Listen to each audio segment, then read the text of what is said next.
Hi,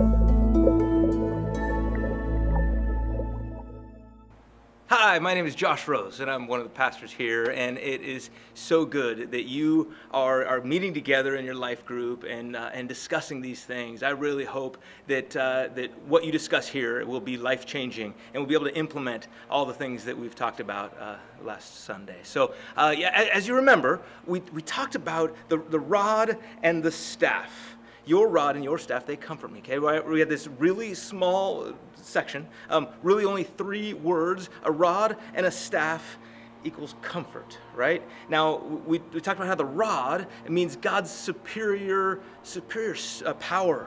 And the staff was all talking about his unmatched wisdom. That God is a God of power and a God of wisdom.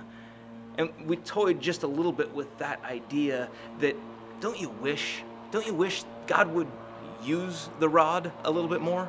Aren't there times when you just wish that God would crush our enemies? Or what about the staff? Don't you wish there's times when God would just nudge you a little bit more? Like, sometimes I think, God, why don't you just use the hook, okay? Why didn't you just use the hook and pull me out of that situation? Why didn't you tell me? I wanted to know. I needed your wisdom. I want you as a group to take some time in your discussion time to talk about moments in your life where you wish that either God would have used a club, or you wish maybe that God would have, used his staff on you a little bit more. Now, you're wishing that because he didn't. And that's okay, because the point of it is that he doesn't save us from all the fires of life, right? He doesn't pull us out of those all the time. Instead, he teaches us through them.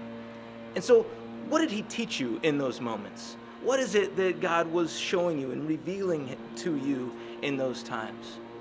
Finally, though, if you remember, we turned the whole question around. David had his comfort in those things. Great things to have comfort in, right? But as I admitted there, I will admit it again, I don't always find my comfort in those things. I tend to look at other places to find comfort. And so, in your group, take some time to talk about what those things are. Where are the places you go to find comfort? And then, if you're willing, what are the ways that you could maybe take a break from those things in order to intentionally focus on craving the things that God wants? If you remember that comfort comes not from filling all of our cravings, but from craving God's filling. And that's really what we're all about. That's what we want to find. And so, as I encourage you on Sunday, I want to encourage you again to think about taking a fast from one of those things. And maybe that can start training, you can start training to focus on God's cravings, the ones that he wants you to have.